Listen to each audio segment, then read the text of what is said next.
TPPF's first ever only policing-oriented panel, Watchmen or Warfighters, finding a policing model for the 21st century.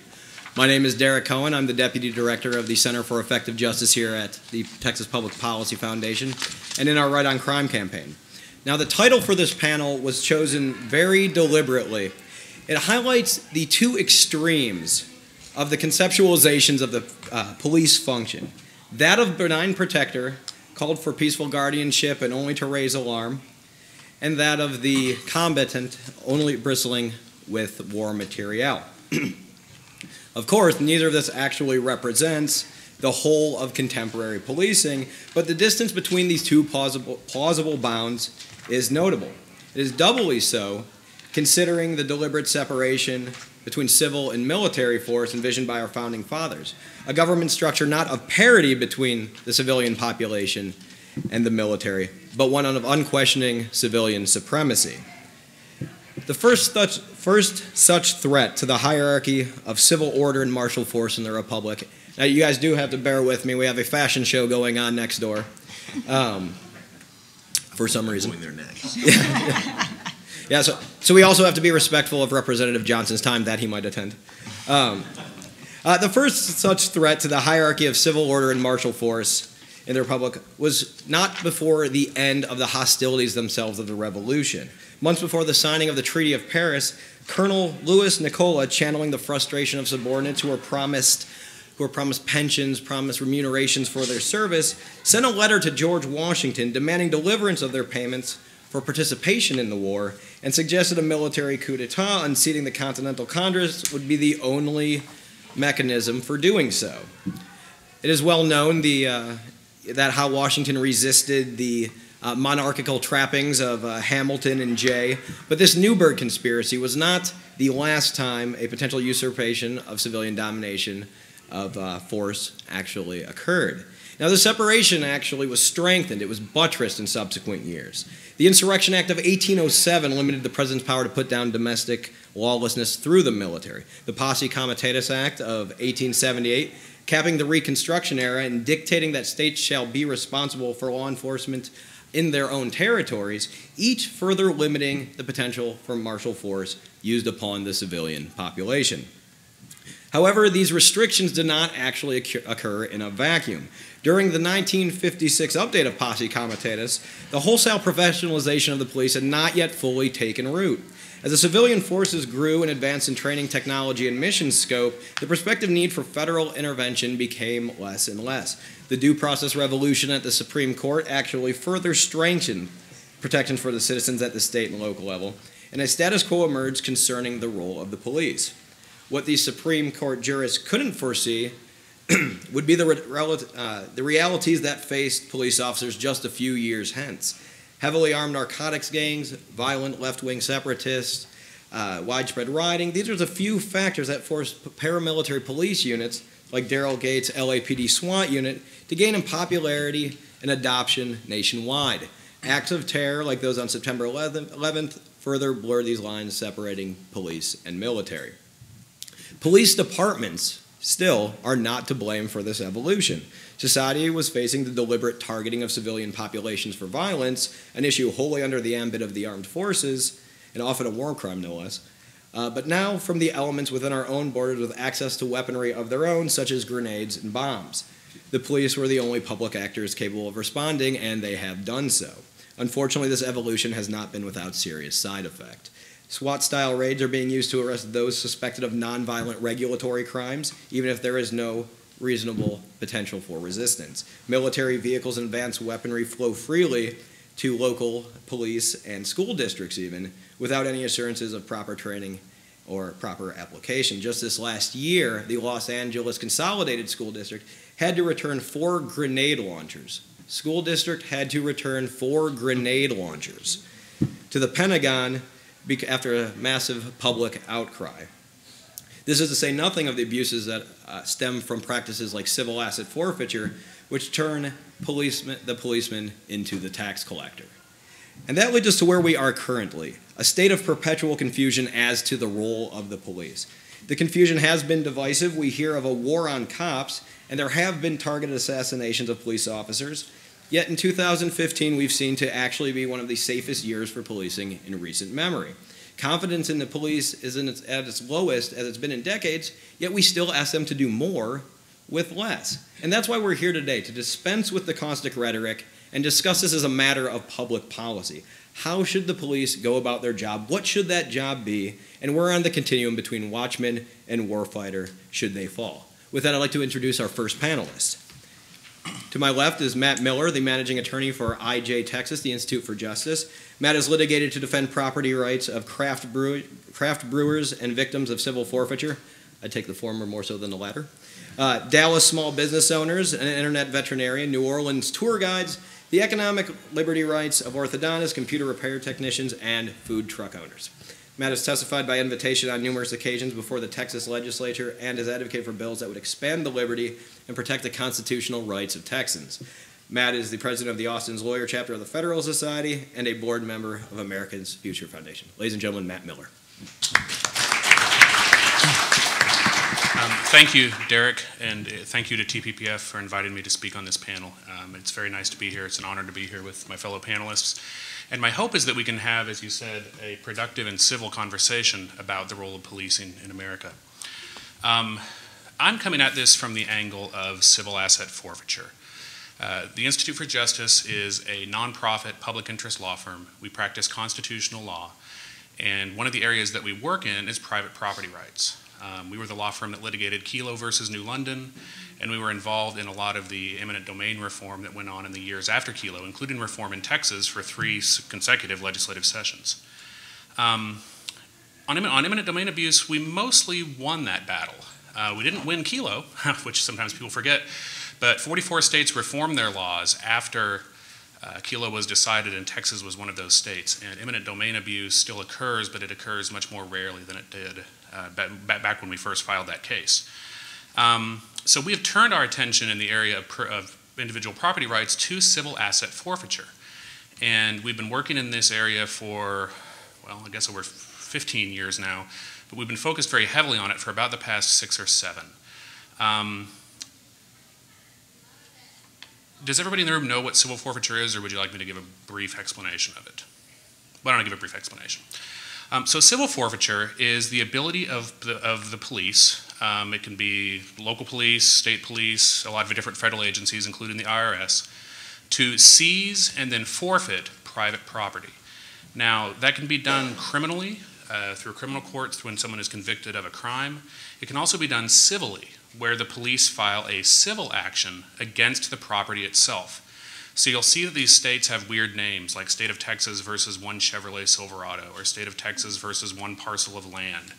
And the reason is that the court action is filed against the property.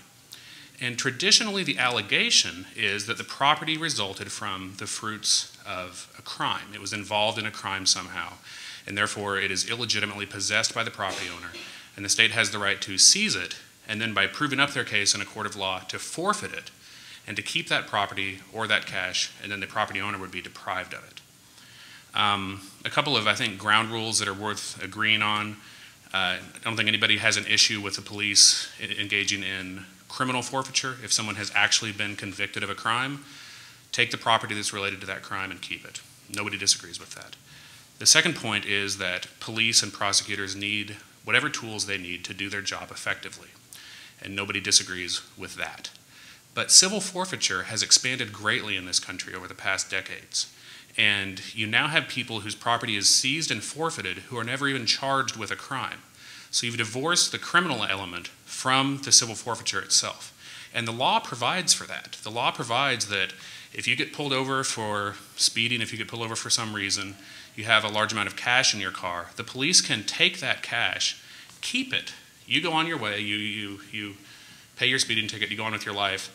The cash is then alleged to have been involved in, let's say, money laundering or tied to drugs somehow. You then have to go to court and prove that the cash was not involved in those crimes in order to get it back. And in most cases, the property owner never challenges that. They take a default judgment, they can't afford counsel. Unlike in a criminal case, you're not actually provided access to counsel in a civil asset forfeiture case. And so what you have is property and cash being seized, you have property and cash being forfeited, and it is completely outside of the criminal justice system. Now, I'm going to try not to go on too long, but I did want to talk, when I was kind of deciding how to present this, I came up with a list of what I'm calling things we know and things we don't know. Things we know. Texas agencies have taken in over $1 billion through civil asset forfeiture over the past, in the new millennium, since the year 2000. The law allows them to keep 70% of that money, and in many cases 100% of that money, for themselves. We know that forfeiture is engaged in by all kinds of state and federal law enforcement agencies, from the local sheriff to the IRS. It takes many different forms, and it is a complex issue that involves many different types of property. It can be anything from cash to a car to a computer to a home to a business. But we shouldn't let that complexity hamper our efforts to reform civil forfeiture. We know that Texas has weak protections for private property owners. 8 states require a criminal conviction for most or all forfeitures. 21 states have a higher burden of proof than Texas. 7 states, plus the District of Columbia, block law enforcement's access to forfeiture proceeds. They require those proceeds to go into a general fund. And 10 states, plus the District of Columbia, place the burden of proof on the government when an innocent owner is involved. Texas should be leading the nation in protecting private property rights. And in the area of forfeiture, we're not even close. Now, what don't we know? Well, a big one is that we don't know how the money is being taken or from whom it is being taken. The Attorney General has a form that all law enforcement agencies are required to fill out. And this is a copy of that form, and then they have to turn it into the AG. And under some new legislation, the Attorney General's office is required to publish the data that it collects on the internet, and that's all to the good. But that form largely details how much money is collected and what it's being used for. But there are a lot of things we don't know if we're going to discuss what proper forfeiture policy is. We don't know who the money's being taken from. We don't know how many of those people were ever charged with a crime. We don't know how many of those people took default judgments. We don't know how many of those people were represented by an attorney. That information is not required to be reported. And until we can collect it, we don't have a complete picture of civil asset forfeiture in Texas. What else don't we know? We don't know whether the promise of forfeiture proceeds warps law enforcement priorities. But research suggests that it does. There's an area of research called experimental economics. And when experimental economists conduct research on forfeiture, what they find is that when people are put in a position to choose between benefiting themselves or benefiting the overall public, they choose themselves. It's human nature. And finally, we don't know why the 4 reform bills that made it out of the Criminal Jurisprudence Committee last session were never scheduled for a vote on the floor. We just don't know that. It's a mystery. But there were 4 bills that made it out of 13 bills that were filed reforming our civil forfeiture laws. So again, there's a lot we know and there's a lot we don't know. But I'm hoping that today, through this conversation, we can sort some of it out and arrive at some good policy for Texas going forward. Thank you.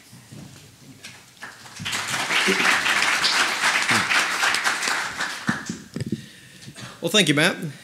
Next, to my left, we have Representative Linda Koop. Sworn into her first term as State Representative on January 13, 2014, Representative Koop has served on the DART Board of Directors, McKinney Avenue Transit Authority Board of Directors, and the Dallas Parks and Recreation Board, among others. She's a lifetime member of the Texas PTA and served on the Dallas City Council from 2005 to 2013. Representative Koop has a master's degree in International Management Studies from the University of Texas at Dallas. She received her bachelor's degree from Colorado State University and additionally attended Temple University in Rome, Italy. Ladies and gentlemen, Representative Linda Koop. Thank you, Derek. Well, my remarks will be brief, and it will be centered around what we're doing in a committee that was newly formed this last session called Emerging Issues in Texas Law Enforcement. So this committee was a really interesting committee. Like I said, it had never been a committee before. And we're to go about thinking about technology and how that's going to impact law enforcement. And a couple of things, and bills were filtered through the committee that had to do with technology. And a couple of the largest ones that came through was the body camera bill. And we discussed that bill, and as many of you know, that passed out, and that passed out through, went to the governor's office and was signed. This is not a bill that you have to have body cameras. This is a bill that provides a grant program by which the state pays 75% of the body camera cost and the local jurisdictions pay 25% of the body camera costs. But we also discussed, and what we will be doing during the interim is discussing if you do have body cameras with your law enforcement agency, how will you go about looking at the data, the films, how long will you keep them? Those are all kinds of issues that are up in the air right now, but issues that we're just thinking about and are going to be studying. We have not had our first interim meeting on it yet.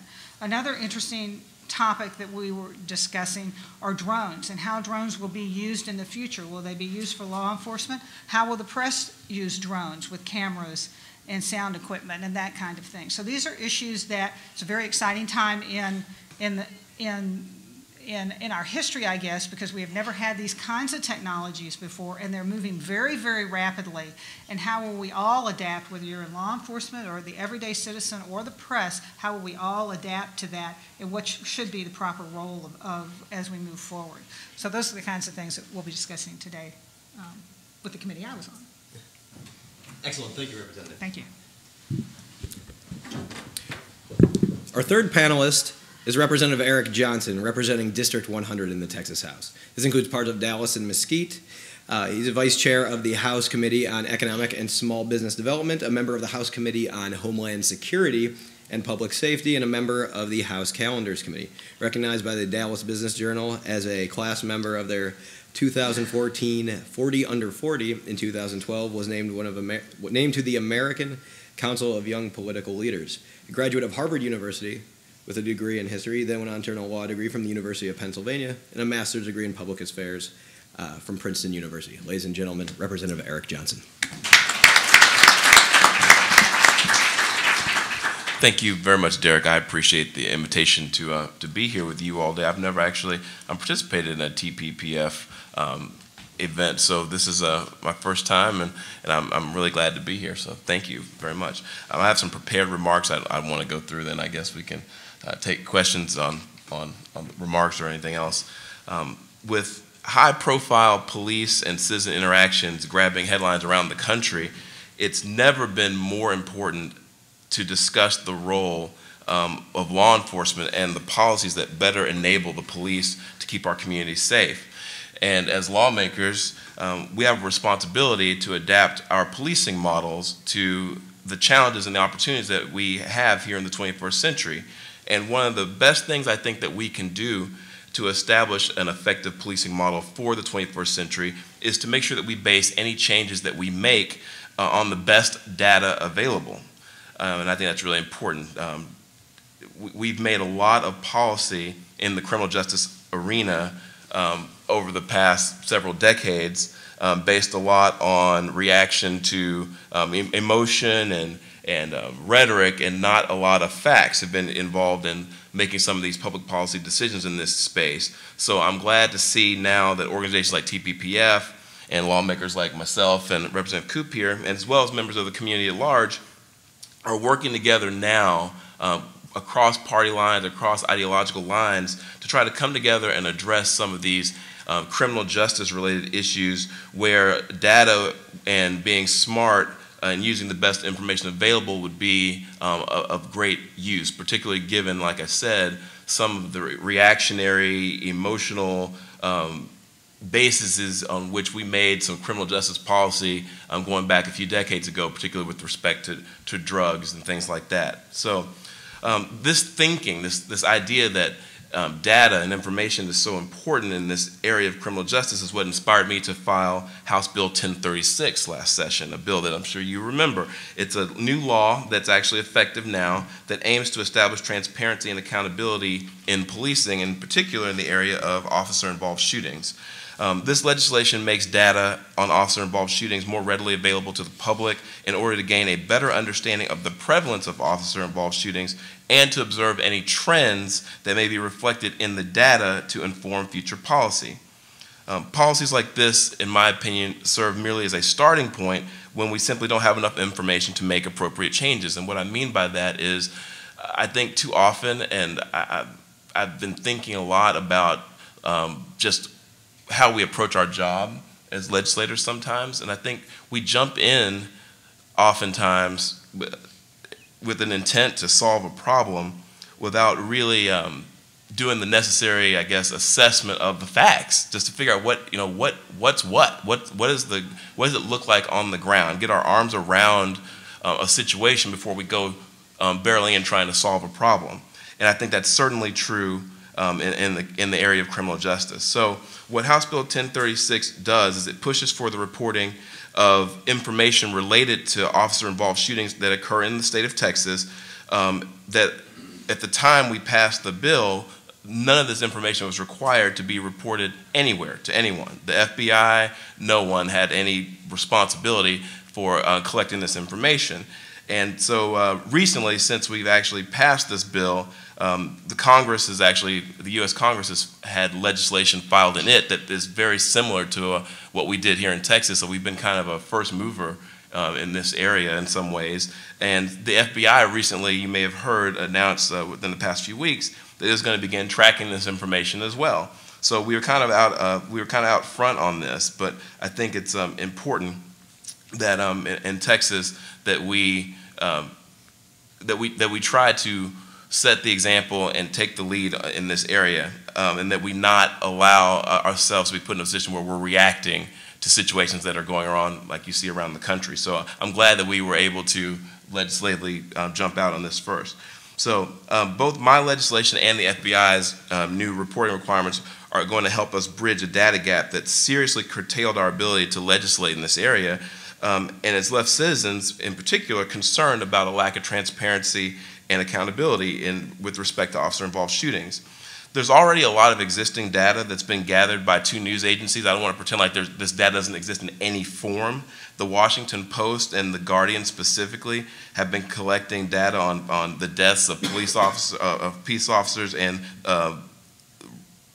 officer-involved shootings where peace officers have shot civilians. And there's also been studies of this by academics, but these data sets have been collected by these media outlets through using open record searches, open record requests, and by reading basically media reports from departments. It's not been the product of any requirement on anybody's part to report this data to any place centrally.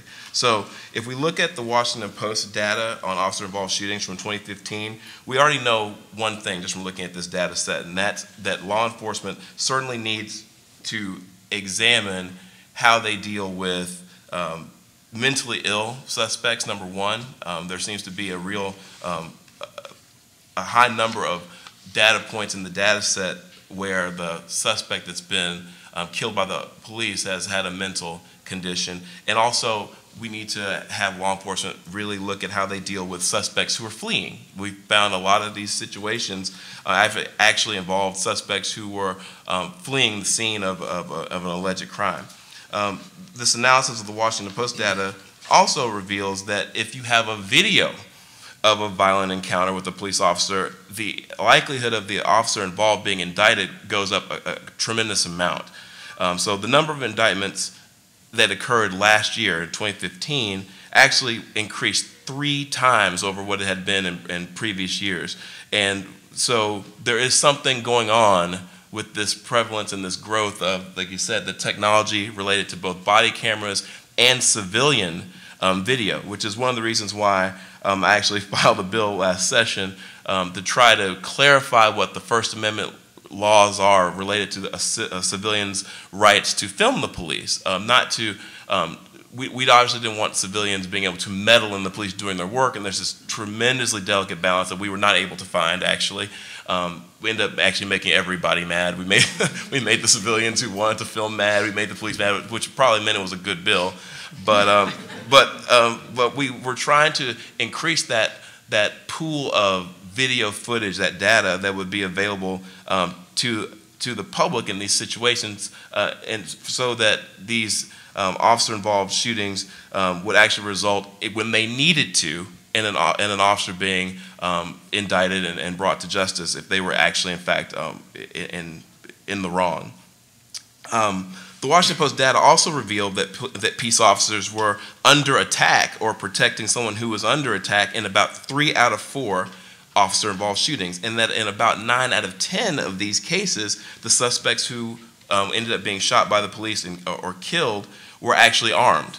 So for many people who were looking at this situation, when you hear that high number of how many people were armed, it might seem to confirm what you might have heard over the course of 2015 with all the things that were going on related to law enforcement, this idea that, you know, things have gotten really, really unsafe post-Ferguson, post-Baltimore, post-Cleveland, post-Staten Island, and that there's a war on the police, and that there's there's going to be this huge, we were told that we were going to have this major uptick in crime, that the police were basically being handcuffed in terms of what they were able to do as a result of all this harsh criticism that was undue that they were facing.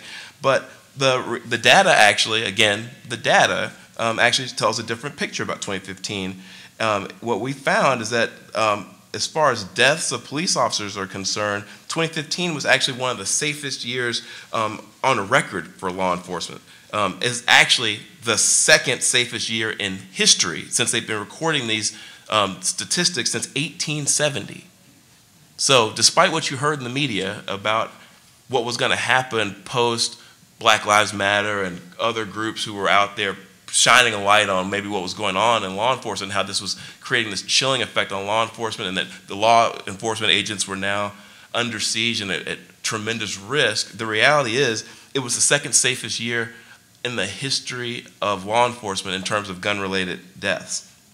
So, and that is actually part of a trend that's been going on in the country overall. In fact, crime rates have been decreasing steadily in this country for several years, particularly in our big cities, and particularly with respect to violent crime. So today in this country is actually one of the safer times in American history with respect to specifically law enforcement, but also just crime overall.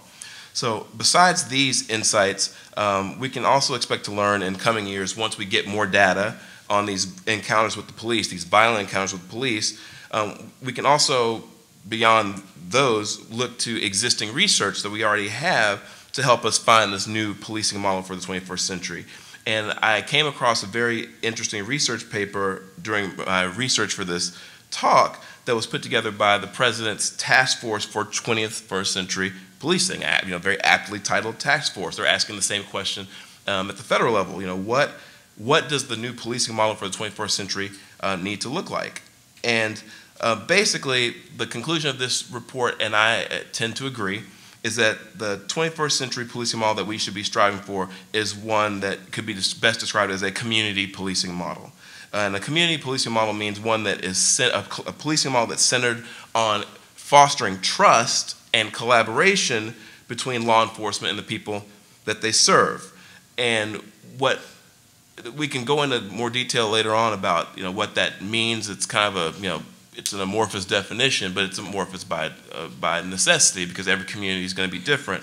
But the basic idea, if I had to sum it up, is that 21st century policing, if it's going to be effective, and we're going to try to make Ferguson and places like that the exception and not the rule, if we're going to get past those types of incidents and make them a relic of the past and very, very, very, very, very rare as opposed to more common, then law enforcement is going to need to reimagine their role as a partner with the communities that they serve and as a collaboration with the community to keep the community safe, as opposed to the activity of policing being an activity that is imposed upon a community, something that you do to a community. You police it.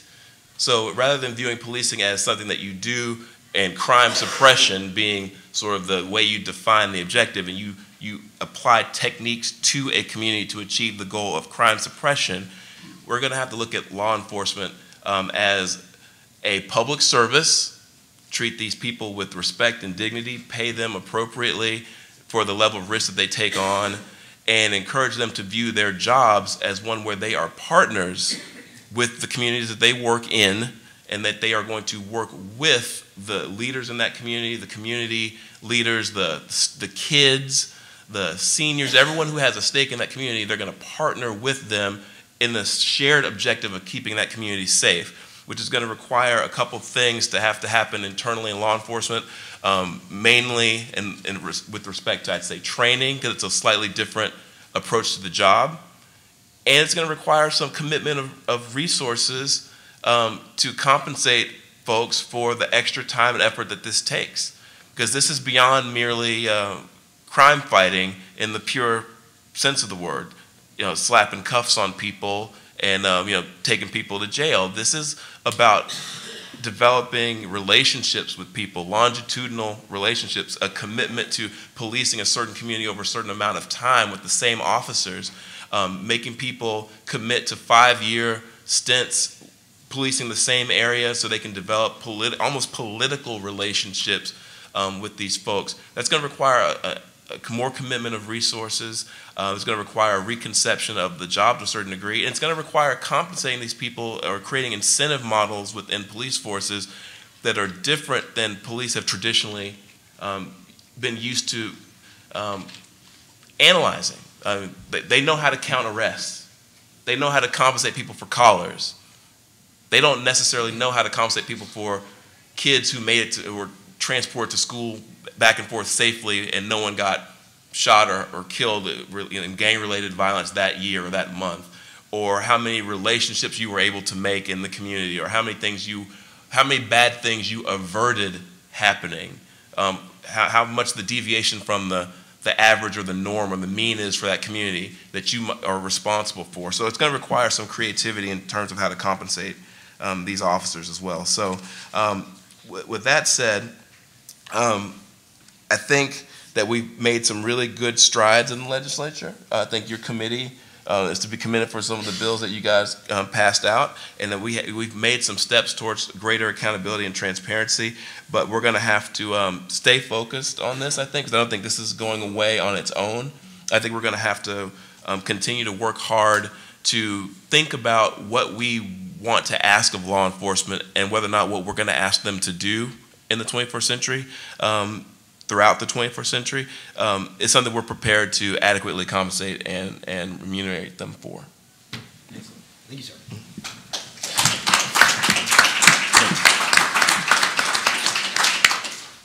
Well, thank you. Thank you for those prepared remarks, everybody. Well, so now we have a good bit of time, and this time was left free deliberately so we can actually facilitate a robust question and answer, not only through moderated discussion up here, but also taking questions from the audience as well. Now, I'd like to engage in take the moderator's prerogative to simulate a little bit of discussion up here, maybe also charge some of the questions that you guys may have, and then we can proceed on to that. So I actually would like to hone in on something that Representative Johnson said towards the end of his presentation about community policing, and he hit the nail on the head when it says community policing is this amorphous construct. That could not be any more accurate. Simply put, community policing, if you were to ask 10 policing scholars what community policing is, you'd get 17 different answers. So one of my buddies actually did his dissertation on the coherence or incoherence of what community policing actually is. But it highlights the need to have some model of police practice that is responsive to the community. One thing we saw in this last session, we saw a lot of the liberty-oriented legislators really looking at some of the things that affect the police-community relation. One of the things could be like the driver's responsibility program. Another thing could be ticketing and citations. Now, from that, Matt, your firm actually has filed suit in Missouri related to that due to egregious citation. Can you speak on that a little bit? Sure. So it's not related to forfeiture, but it is related to, what would you call that? Basically over-ticketing. It is using citizens as an ATM. We filed a suit in Pagedale, Missouri, against the city because the city was raising a substantial, and still is raising a substantial portion of its budget from ticketing citizens for genuinely petty offenses, like having blinds in your windows that don't look quite right, like having a barbecue grill on your front porch when you're only allowed to have it on your back porch. They would send city inspectors around to houses to look for very ticky-tacky, very de minimis code violations. And a substantial portion of the city's budget comes from these violations. And so what you have is people being ticketed. They can't afford the fines that they've been issued, and they wind up racking up penalties in court, or they don't show up, or they take a default judgment, and it just keeps escalating. So you'll have a family owing $400 or $500 or $600 for extremely minor code violations. A lot of cities have these codes on the books, but it is very uncommon for them to enforce it this aggressively. And what the city has done is they have created a real rift between the city and the citizens that they're elected to serve. And so we've sued them over it, alleging that it's unconstitutional, that you can't treat your citizens like ATMs. And we'll see where it goes. But the Pagedale model is becoming more and more prevalent as cities look for more and more ways to raise revenue. And that revenue is properly raised through democratic deliberation, through budgets that are passed by the city, through taxes that are voted on by the citizens or by the appropriate representative body. They're not raised, but they shouldn't be raised by just going around and ticketing your citizens for any and everything that you can find. So that's what we're doing with that lawsuit, and that is ongoing as we speak. Excellent. Thank you, Matt. Another thing we talked about is, towards the beginning of the presentation, were body cameras. Now, body cameras in and of themselves have, in my opinion, wrongly been seen as a panacea for dealing with issues between the public and the police. Body cameras are, and this is a matter of record, extremely expensive. Now, as we know, as they become more ubiquitous, the cost will go down. But they tend to have a very large upfront cost. So the legislature, as Representative Koop alluded to, established a grant program. Representative Koop, can you talk a little bit more, expound a little bit on both the grant program, what you see as the value for body cameras, and kind of where you'd like to see that particular avenue of policy go in the future? Okay, let me just to piggyback on the community policing thing, if you don't mind.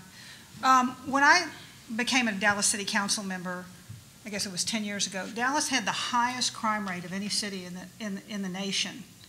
Year after year after year, it had the highest crime rate. The election issue of that group that came in to elected office was to bring down crime. So the question really goes to how do you bring down crime, and to Representative Johnson's points, where are the data points and how do you bring down that crime? Several things that we did do.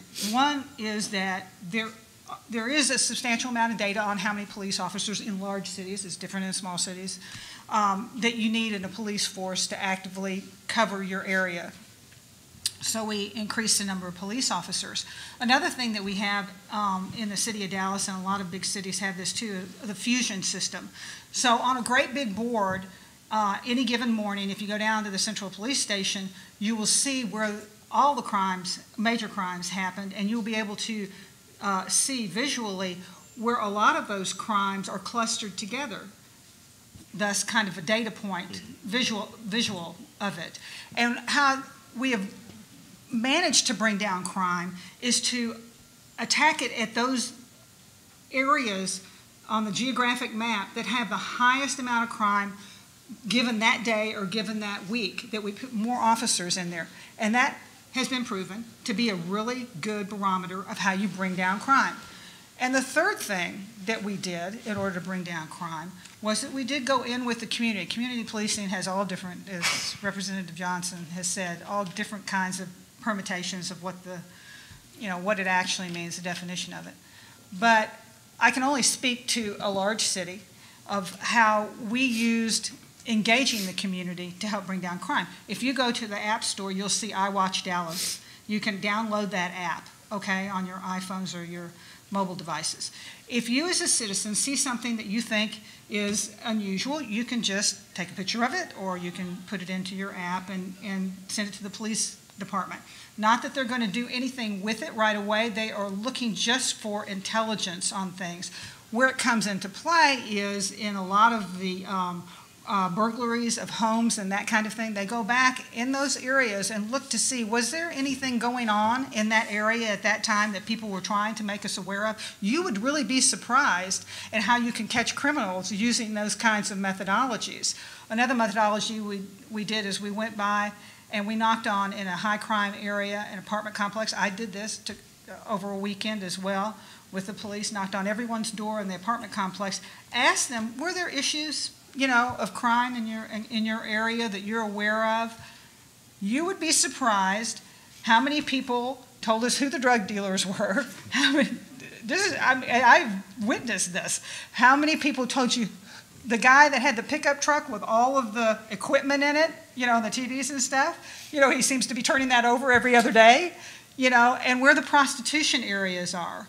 So, I think there's a lot of different types of programs that you can use to bring down crime. Some of them have to do with data points, other has to do with soft information that you get from the community, and all of those drove the crime rates down and got us off that top 10 list and continued to have double-digit crime reductions almost every year in the last 7 or 8 years. So just to go back to your question, community policing, there's all different methodologies there. To go into the drone, to the body camera, it's interesting because the police, not only do a lot of citizens and a lot of communities within the larger community want body cameras, but the police officers themselves want body cameras, which is something that we learned not only from the police organizations, but just talking to police officers, because they felt like sometimes they were being unfairly tainted with using excessive force and those kinds of things. So I think as we move through this body camera issue, we will be able to have firm data that will help us determine if this is a really good use of resources. The issues now are centered around some of the legal issues with the films that you take, the videos that you take. You can imagine domestic violence is an issue all over the country, especially in the inner city. The police officers, I don't know if any of you have been on deep nights with the police officers in your communities. It is an eye-opening experience to go with them. So if somebody knocks on the door, if somebody calls 911 and you've knocked on the door, the police officers knocked on the door, and there is a woman in crisis there for a domestic violence issue, and his camera is going, how do you protect that woman? How do you protect her from that going into a viral situation and being shown? So there are all these issues that surround the body cameras and your right to privacy, I guess is what I'm trying to say, but then also allowing that to be housed for an appropriate amount of time in order if the woman is going to press charges in that particular case and use that information in that particular case. This is just very cutting edge. This is something that will be more refined as we go along, but just something to think about. Very timely. Certainly, and thank you very much, Representative Koop. I would also like to say that it should be established that some of the, especially with the transparency and reporting steps that Dallas has done, not just over the last couple of years, but the last decade, has been noticed and applauded nationally as well. I believe Chief Brown has had several national speaking engagements in which he was lauded for that, and that's to be commendable, especially for the work of the council and the work of the body at the state as well. But you bring up a very good point and a great segue. One of the things that Representative Johnson mentioned in his prepared remarks was the recording the police bill, and he described it exactly as I remember it. I remember the police unions were up in arms about it, and I think it's a little telling about what the particular fault points with it were. The police unions were up in arms about it because it actually established a defense if an arrest were made for if the arrest were made for recording, and the recorders were up in arms about it because it says that an arrest is not categorically wrong. And so Representative Johnson's bill tried to walk the middle path on that, and like he said, ended up getting fire from both sides. But let's talk a little bit about the recording of the police. That's a very hot button. That's a very pressing issue these days. Representative, can you give us a couple comments on that, and perhaps where you see policy developing in the future in those regards? Well, I'll be brief. I talked a long time in my prepared remarks, and I wanted to give everyone else an opportunity to speak on some of these topics. But basically what I thought about doing that bill was that everyone seemed to think they were better off in the gray area than having it clarified. I mean, everyone just sort of liked it. I mean, it wasn't quite clear if you could arrest somebody for filming if they weren't getting in the way, and some people liked that on the police side, and some people liked that on the filming side. The only people who seemed to agree with me were the journalists, the media organizations said they wanted the clarity, and they thought it was important to be clear about it. But it's kind of a complicated issue. It's a law enforcement issue mixed with a First Amendment jurisprudence issue and the case law on the constitutional, rights of the media and the press and all that type of stuff gets wrapped in there. So that was a tough deal. So that's one aspect of filming the police, right? The citizen's right to, when you see someone pulled over on the side of the road, just to stop and stand a safe distance away and just start filming away. Generally, the police generally don't love that when you do that. Even if you're a safe distance away, they generally don't love it. Almost, I'd say reflexively, many of them will just tell you, hey, stop it. And some of them will go even further as to tell you, hey, you have to stop that, or I'm going to arrest you, or I'm going to confiscate the camera, and that's enough to scare most people away from doing it. What we were trying to do is get some clarity and put into statute what we already believe the constitutional law to be based on case law interpreting the Constitution, which is that you do have a right to do that as long as you're not really interfering with them doing their job, the police doing their job. That is probably going to be a tough thing to deal with statutorily, but I think it represents a useful source and will continue to be a useful source of video evidence of these encounters with the police. It shows as often as it shows a police officer engaging in some sort of wrongdoing, it shows a civilian acting like an ass. So it doesn't really advantage any one party or the other. It's just it's video footage. The body camera issue, I think, is very interesting because I do think that has the potential because it's known filming. You're being filmed, or the cop knows he's being filmed when he engages the camera. The person generally knows they're being filmed, and studies have shown where they've looked at this that really does affect people's behavior, which is really what we're trying to do here, right? Like, people tend to actually behave better when they know they're being filmed in this way.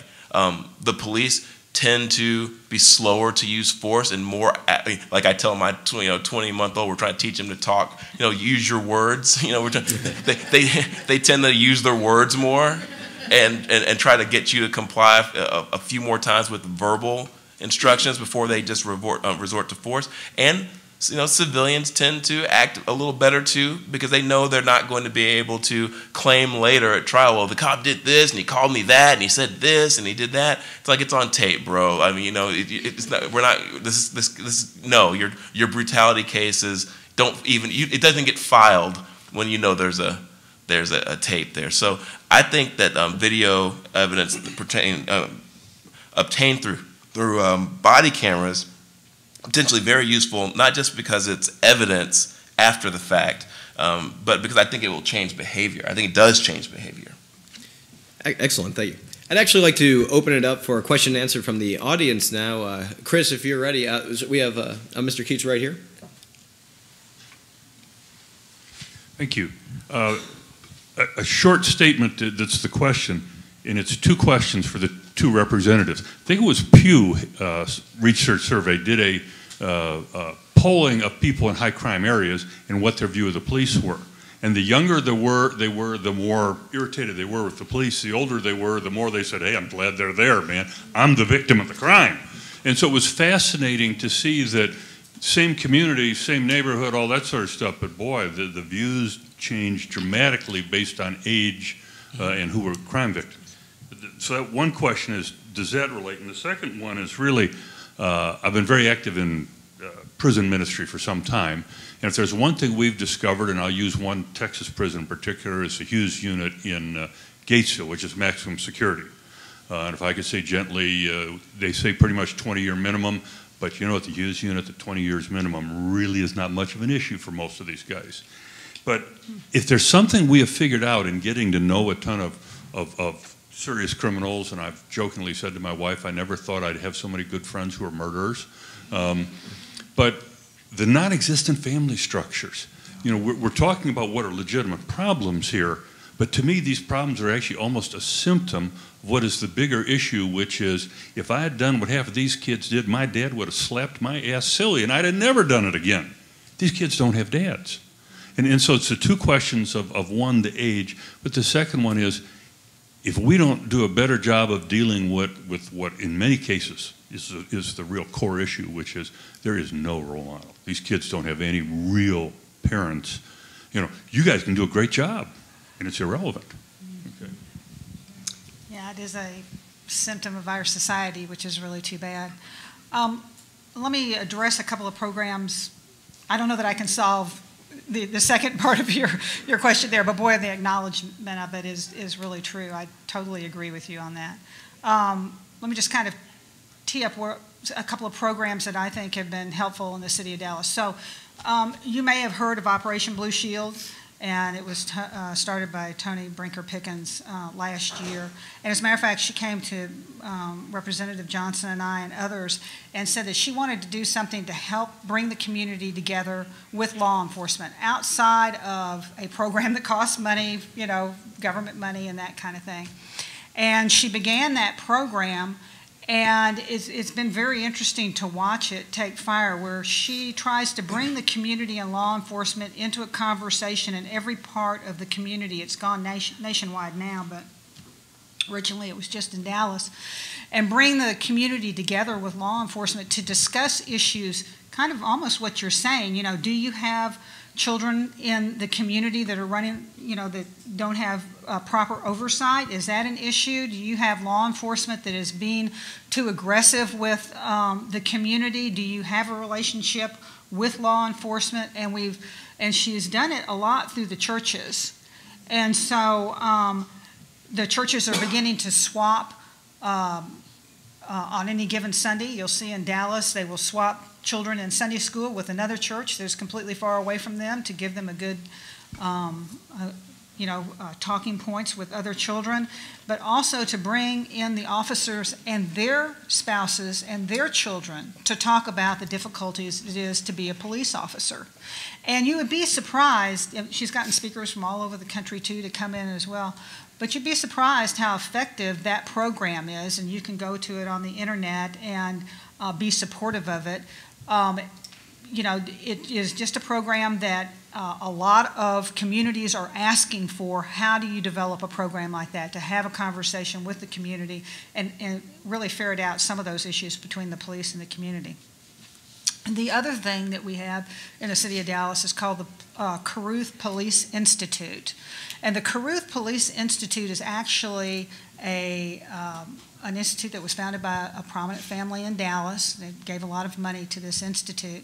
And it's actually housed now in the Central Police Station in downtown Dallas. And what they do is research. They do a lot of different programs. You'll see them out at any given time in the year, helping the police engage with kids and bicycles and those kinds of things that go along in communities. But what they're special, and you'll see them providing body cameras, and also to our first responders that need those kinds of very specialized, the fire department needs those very specialized pieces of equipment that sees in the smoke and can tell if there's a fireman down and where that fireman is located in a building. Okay, so you'll see them doing those kinds of things, but also what you see them doing is providing the analysis and the data that is needed on something like body cameras. So just recently, they gave money to do a study about 100 police officers that had body cameras and 100 police officers that don't. And now we're going to follow them for 6 months, a year, and then we're going to compare, those pieces of data and then come up with, were they helpful in the community? Did the community feel safer? Did the officers feel safer? Those kinds of things. So I think there's a lot going on in the community right now, especially in interurban areas. But just to your point, your poignant point is that a lot of the breakdown of the family has there's been some breakdown of families, and how to get those back. I know if we could do that, we would certainly solve some of these issues. There's no question about that. Excellent. Excellent. Very good. Yes, right up here. Hearing that, a reminder of the movie we saw recently. If you haven't seen the movie Gifted Hands, that is just fabulous. The movie. Have you seen Gifted Hands? Yes, sir. Yeah, and oh, you're going to hold it. But my question for Representative Johnson. And I'm an engineer, and I look at data all the time. And you started off with the data, and it was very compelling, your discussion. And you said you had data from newspapers and the like, and you're looking forward to getting actual scientifically gathered data, probably like Representative Koop. You talked about that institute and the 100 body cameras and with and without, and that really, for me, sounds wonderful. Sounds like an excellent kind of experiment. So we want to collect data. Now, is there any evidence yet that the police shooting incidents have increased? That is a great question, and here's the answer. And this is why I think we were able to pass the bill. The answer is, depending on what jurisdiction you're talking about, if you're talking about as a nation, or you're talking about as a state, or as a city, or whatever, depending on what the policy is in that jurisdiction for somehow getting this information, the answer is you probably have no clue. You have no way of knowing, because there is no one place you can go that's responsible for collecting all of this information. So the FBI couldn't tell you how many people were shot in the United States last year by a police officer. They have no idea. The director has admitted, we don't know, because there's no place where anyone's required to report that to us. So we don't know if it's a big number for a country of 300 million or a small number. We don't know if it's going up, down. We don't know if it's going up quickly or slowly. We don't know if it's a real problem in the Northeast, but not in the South, or if it's a problem in the cities but not in the rural areas, or if it's a problem in certain communities and not. We just don't know. So it's just, there's this huge data hole. It's just a major lack of information that we have. Now, if someone wanted to, an individual wanted to, and the Guardian and the Post have tried to do this, want to go for a particular jurisdiction all the way from the nation down to a particular town or city and collect every news story that was ever written about a shooting and try to make a database out of that, they could. They could painstakingly go through news reports and say, oh, there was an article in the paper yesterday about a person who got shot by the police in Dallas. But A, you're depending on it being reported in the paper, in the newspaper, and you're depending on what details they chose to report in the news story. What we said at the state level is that there's certain minimum information that we think that policymakers need to know about this before we go legislating in this area. We'd like to know the age of the people involved in the incident. We'd like to know the race of the people involved in the incident. We'd like to know the location of the incident. We'd like to know if the person was armed or not, and we'd like to know a couple other basic pieces of information like that. We'd not get into some other more controversial things that you could ask that might be useful to someone in a trial or at a grand jury proceeding trying to establish guilt or innocence on the part of an officer, like how many shots did they fire or anything like that. We wanted the actual statistical information that you need to be able to analyze these trends over time. So the answer to your question is nobody knows the answer to those things because we have not been collecting the data. And now the FBI has followed suit after us, and they're going to try to start collecting it, but they're going to do it the way the Guardian and the Post have been doing it, which is through a voluntary reporting. We've mandated that these law enforcement agencies in Texas, all of them, DPS, local police departments, anyone who's a licensed peace officer, if you shoot someone, you have to fill out this form. The only thing we were not able to put in the bill last time that we probably need to figure out how to do is there's really no enforcement mechanism to make sure that they do it. It's, in essence, it's voluntary too, even though it's not couched that way in the law. I had one follow-up question. Quickly, please. The other part of your remarks, you talked about community policing, and it was a bit, as you said, vague or amorphous, but Representative Koop gave us some concrete examples that you could really get your arms around and appreciate. But how do we know that the community policing, as represented by, I guess the executive office had produced some type of report that you liked, that's going to address the police shooting question? I mean, you know, if we don't have the data on the police shooting, how can we have a solution that that'll work. Right. Right. Now, the answer, I think, to that is that you are absolutely right. Because we don't know enough about the prevalence of the shootings and where they're occurring and all that stuff, and no one's done a real good study of that, we can't necessarily just jump from one to the other and say this is going to solve that.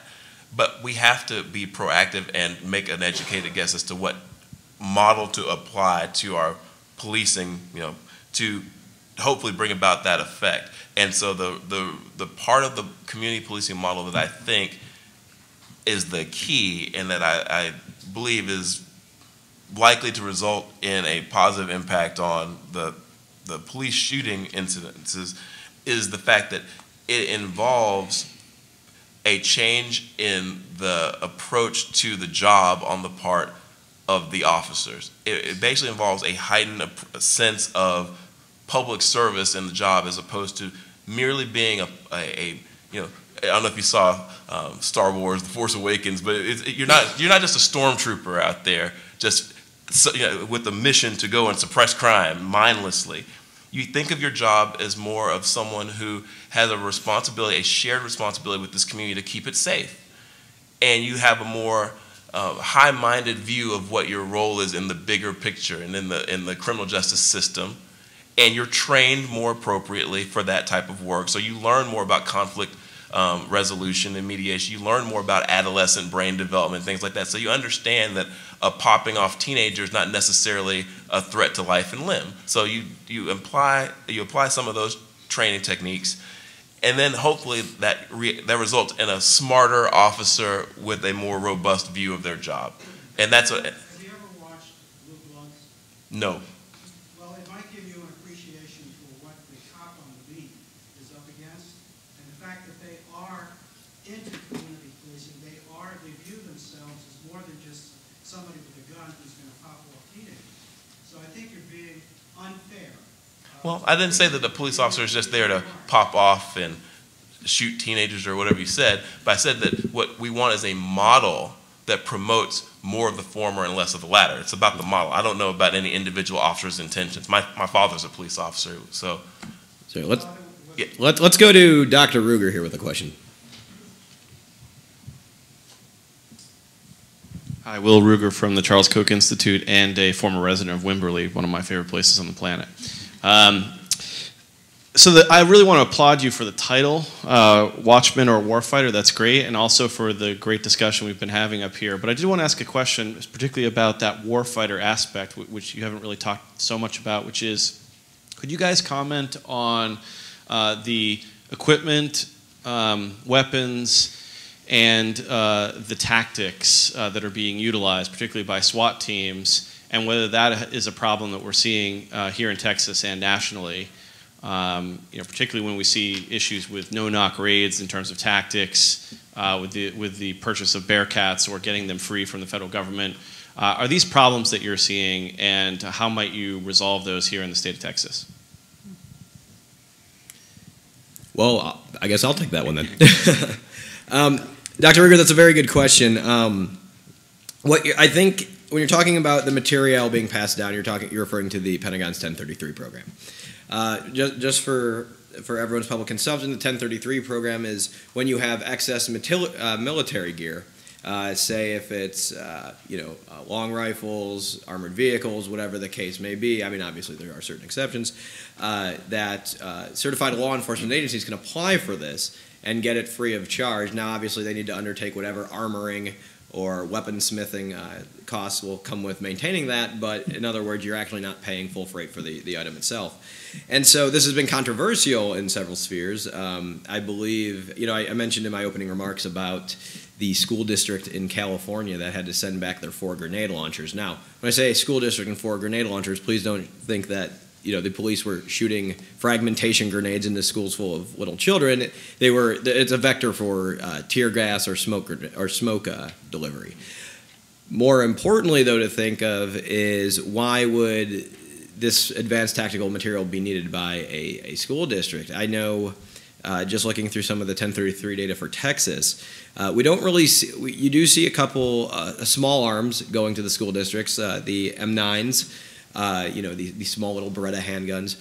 But you also see things like the University of Texas getting a mine-resistant vehicle. Now, believe me, I know that Guadalupe is not the smoothest street to drive down, but that doesn't necessarily warrant something that can run over a landmine and just keep on going unabated. So I think that in Texas, it's a bit of a different issue, and to Representative Johnson's point on that, I think we're at a place where we don't necessarily know the scope of what it is we're trying to define.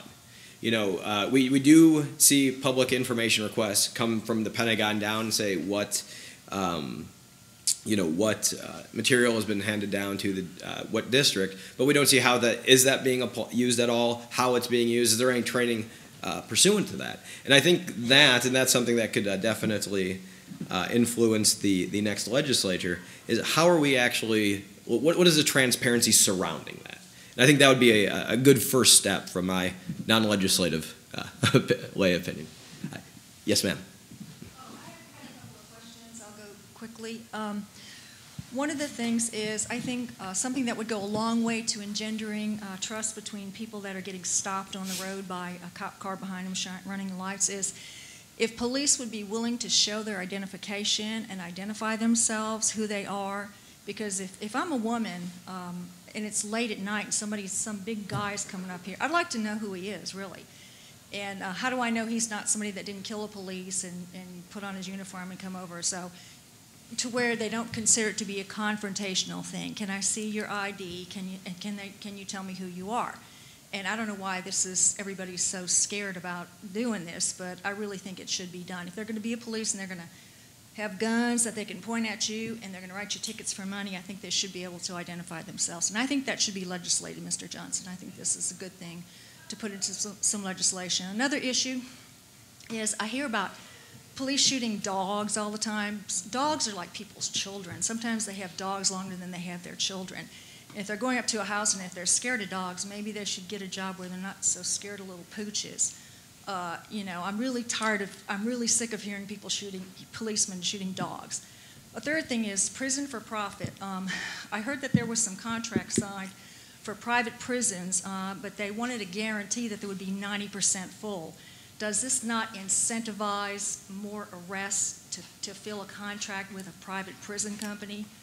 One quick thing, and I'll let you answer, is also this forfeiture and seizure that might not be under the purview of what you're talking about today, but that incentivizes cops to be highway robbers. So that's what I have to say. I'd love to hear your response. Well, excellent. I'd actually like to give a little bit of a preface there. First, with the dogs. The legislature, just this last session, passed a bill mandating the Texas Commission on Law Enforcement, TCOL, has an entire training rubric that an officer must go through before they can be certified to be a peace officer in the state.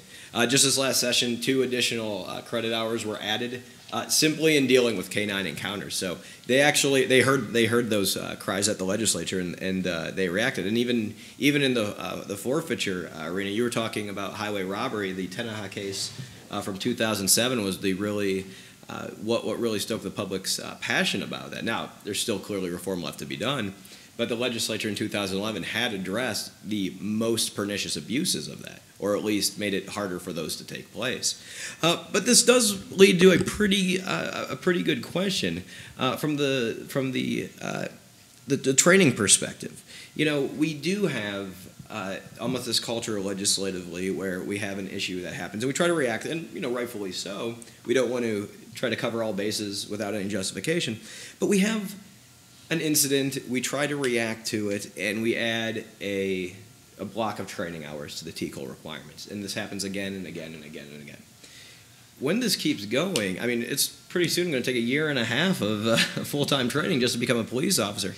One little-known fact is that Texas juvenile corrections officers had before this last session, were required to have 400 hours. That was 2 weeks longer than any other state.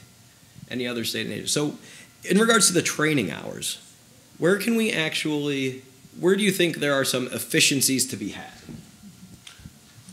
I'll jump in first and just say I don't know specifically, because I'm not an expert in specific law enforcement training, but legislatively speaking, Representative Koop, I think we've got to do a better job legislatively of just periodically reviewing things like this. I mean, we have to just every now and then check back in to make sure that we're not out of line with 49 other states and requiring 2 more weeks of training for our juvenile officers. So I think we definitely need to make sure that we build into our oversight periodic review of our training for police officers and what we're requiring. Some things we may have proved up, overreacted, or to maybe the K9 training doesn't need to be as long as it is, or whatever. We'll find that out in a couple of years and we can pare it back or whatever. So I don't know what specific areas we need to pare back or get rid of, but I do want to say that I think related to the community policing concept, training is so integral to it that it will require some different forms of training and some additional training hours if we were to go down that path, if that was the model that we were going to use for our policing going forward. But I think it's worth it. I think it's one of those things where on the front end it's going to require more of a commitment of time and resources, but I think on the back end we'd see some real benefits if we had a police force across the state, across the country, that viewed the citizenry more as constituents and had the training to deal with some of these situations that are admittedly complex and sometimes beyond just merely crime suppression. So it's going to require a little more in the way of training, I think. Thank you, ma'am, for asking the question. So, in this committee that I'm on, okay, that I'm a member of, actually that's one of our interim charges, to see what training needs to go away because we've, it's now 2016, and some of it perhaps is not needed. And then what training do we need to address current issues, like human trafficking is an issue, and mental health is an issue. And so that's something, happy to have your testimony, if you wish. But those are issues that will be coming up that we will need training on. But one of the issues is, do we need training, specific training to go away as well? Do we need to, because it's just a new day, it's a new year. They're going to get me for a bunch of money. But if they're polite about it, I can live with it a little better and not feel so horrible about it. But if they're going to come over to my car and try to scare me to death, that's going to make me really feel bad about giving them my money and really feel like it's hostile. If the policemen can just identify themselves or be willing to and know that that's part of their job, if asked, I think that's a huge thing. I actually believe that they do have to identify themselves, ma'am. I think what she means is consider it's escalating, like the person in the car is escalating. I've never done it because Certainly. I've always, Certainly. But if I wanted to, I don't want to feel like the guy's going to tase me or something, Certainly. Well, that is actually, we are coming right up to the end. We have just about a minute left, so if I could just pose one final question to our panelists. 2017, 2 sentences or less. What do you like to see in law enforcement? I want to see more teeth in the reporting of House Bill 1036 to require law enforcement to actually have to report those incidences and not make it voluntary, so to speak. Excellent. I guess I want to see where technology is going to take us in law enforcement and how we're going to have reforms that match that technology. Better data from forfeiture and in other areas so that we can make better policy decisions. I don't think most of us would actually disagree that much on what police should be doing and how citizens should be treating police officers, but as you said many times, Representative Johnson, we just don't know. And we need better data and we need better reporting throughout the police function. Ladies and gentlemen, one last round of applause for our panelists, please.